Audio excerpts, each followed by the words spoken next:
जहाँ अपूज्य लोगों की पूजा होती है मगर पूज्यों का तिरस्कार होता है, वहाँ तीन चीजें ही घटती हैं, अकाल, मौत और भय।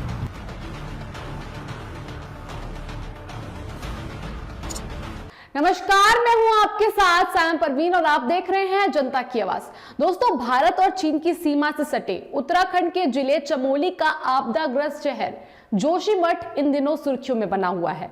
जोशीमठ में घर, मकान, दुकान और होटलों की इमारतों में आ रही दरारों से हालात नाजुक बने हुए हैं। इस बीच विकास और विनाश को लेकर देश भर में चर्चा हो रही है। जी हां, जोशीमठ में आई आपदा के बीच विकास वर्सेस विनाश पर बहस तेज हो गई है। इस बीच आजादी के बाद से आई सभी सरकारों पर तोहमत लगाई जा रही है। कांग्रेस नीत सरकारों पर बीजेपी तो बीजेपी नीत सरकारों पर विपक्ष हमलावर है। इस कड़ी में सुषमा स्वराज का एक वीडियो वायरल हो रहा है, आप देखिए। अपूज्याम यत्र पूज्यन्ते पूज्यानां तु व्यतिक्रमा त्रीणि तत्र भविष्यन्ति दुर्भिक्षम मरणम भयम। जहां अपूज्य लोगों की पूजा होती है मगर पूज्यों का तिरस्कार होता है, वहां तीन चीजें ही घटती हैं, अकाल, मौत और भय। ये वहां की पूज्या उत्तराखंड की रक्षक देवी धारी देवी का तिरस्कार हुआ और तीनों चीजें आ गई। लोग भुखमरी से भी मर रहे हैं, मौत का भी तांडव हो रहा है और भय भी वहां व्याप्त है। इसलिए मैं कहना चाहती हूं, ये जो विकास वर्सेस विनाश का प्रश्न है, ये आज मुंह बाए खड़ा है। वहां गंगा जी के ऊपर कितने बांध बन रहे हैं आप जानते हैं। योजना आयोग की चतुर्वेदी समिति ने गंगा, भागीरथी और अलकनंदा पर 70 बांधों की स्वीकृति दी है। 70 बांधों की। आज रेवती रमन जी यहाँ बैठे नहीं हैं, दो बार चर्चा कराई है इस सदन में उन्होंने। ये साधारण नदी नहीं है, गंगा हमारे लिए मां है। दोस्तों, ये वीडियो संसद के किसी सदन का है।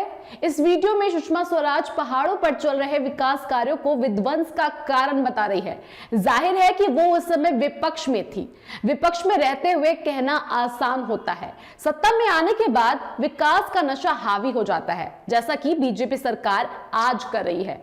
दोस्तों, उत्तराखंड का विकास वर्सेस विनाश मुद्दा संसद में पहले भी उठ चुका है। सरकारें आई और गई, लेकिन किसी भी सरकार ने इस मुद्दे को गंभीर नहीं लिया। पता नहीं आप उस दिन थे सेंट्रल हॉल में कि नहीं, मुझे आश्चर्य निश्चित हर्ष हुआ था।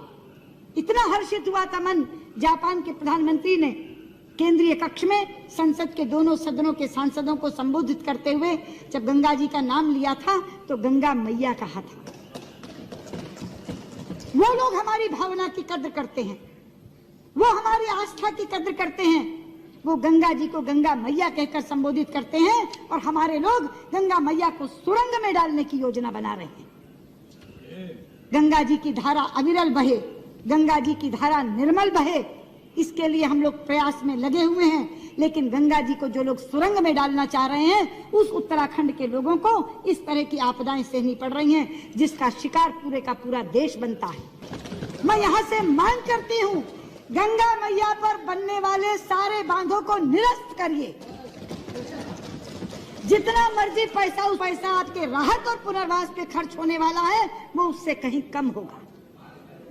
जितना मर्जी पैसा खर्च हो गया हो, मत दिखाइए हमें वो। दोस्तों, उत्तराखंड में जोशीमठ के लोगों की जिंदगी में एक बड़ी समस्या आ गई है। दरअसल यहाँ की जमीन में दरार पड़ रही है, जमीन धंस रही है, घरों को फोड़कर पानी बह रहा है, लोगों के घरों में बड़ी बड़ी दरारें आ गई है। लोग राहत के लिए बार बार सरकार से अपील कर रहे हैं। स्थानीय लोगों में सरकार के प्रति भारी गुस्सा भी है, क्योंकि उन्होंने चेतावनी को अनदेखा किया।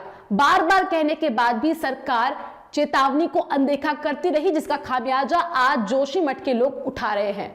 दोस्तों, एक तरफ सुषमा स्वराज का ये पुराना वीडियो जिसमें वो उत्तराखंड में हुई आपदा के लिए कांग्रेस को जिम्मेदार बता रही है, वहीं दूसरी तरफ हमारी मोदी सरकार अब भी ये मानने के लिए तैयार नहीं है कि इस पूरी आपदा में असली दोष विकास के नाम पर धड़ेले से शुरू हो रहे बड़े प्रोजेक्ट्स हैं।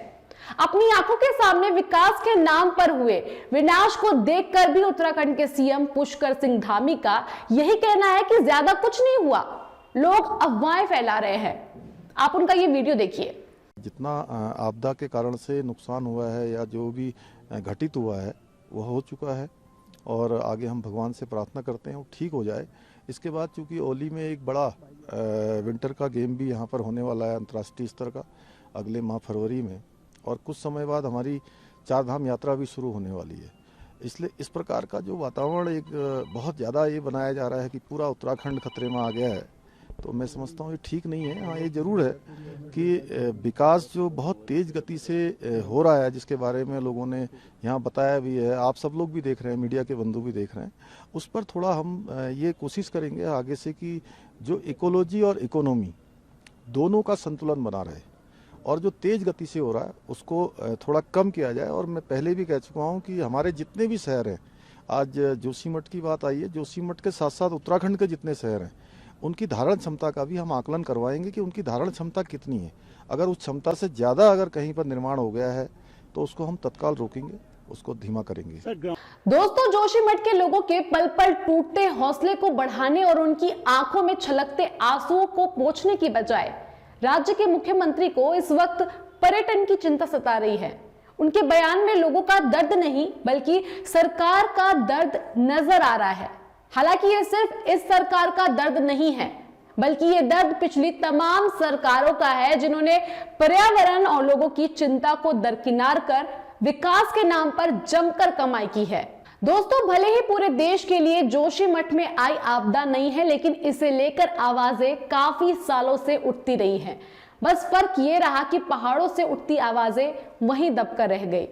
दिल्ली तो दूर, राजधानी के देहरादून में बैठे नेताओं और अधिकारियों ने भी इन्हें अनसुना कर दिया। जोशीमठ में मौजूदा कई पर्यावरण एक्टिविस्ट लगातार सरकार से ये मांग करते रहे कि शहर धंस रहा है, तत्काल इसका सर्वेक्षण कराया जाना चाहिए, लेकिन किसी के कान में जू तक नहीं रेंगी, जिसका खामियाजा आज जोशीमठ के लोग उठा रहे हैं और सरकार सिर्फ तमाशा देख रही है। दोस्तों, देश भर की मीडिया और तमाम लोगों की निगाहें उत्तराखंड के एक छोटे से कस्बे जोशीमठ पर टिकी है, क्योंकि यहाँ सैकड़ों लोग बेघर होने के कगार पर हैं और जिस गली चौबारे में लोगों ने अपना बचपन बिताया उसे उजाड़ा जा रहा है। जोशीमठ में आई इस आपदा का जिम्मेदार आप किसे समझते हैं? कौन है इस आपदा का जिम्मेदार? आप हमें कमेंट बॉक्स में कमेंट कर जरूर बताएं और बाकी खबरों के लिए देखते रहिए जनता की आवाज, क्योंकि जनता की आवाज खबर नहीं मुहिम है, बदलाव हमसे है। जनता की आवाज YouTube चैनल को सब्सक्राइब करें, साथ ही बेल आइकन जरूर दबाएं।